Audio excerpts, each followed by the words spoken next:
Hello guys, tara! Magluluto tayo ng paborito kong ulam, beef pochero. Ayan o, diba ang sarap?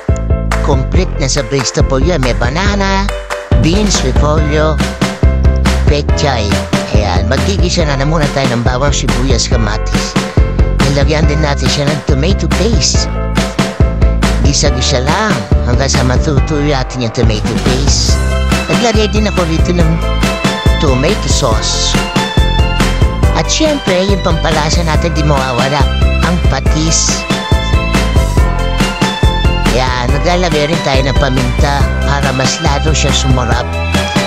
Ano-ano alam natin. Ayan o, ang ganda na ng gulay ng sauce natin. Naglagay rin ako ng 3 kutsarang asukal para pambalansi sa lasa ng ating gagawing sauce na pochero. Isa rin, naglagay din ako ng pork and beans, additional sa lasa.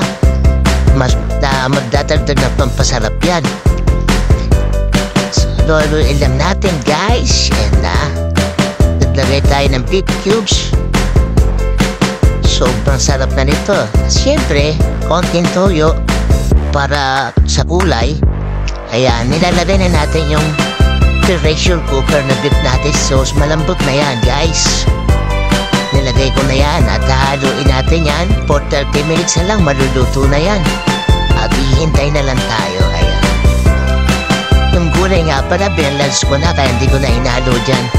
So iibabaw ko na lang mamaya sa plato pa nag-plating ako. Ayan na guys. Pinlating ko na. O diba?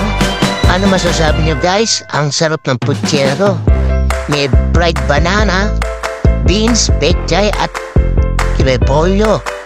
Ayan ang masarap na beef pochero. Tara, let's eat guys!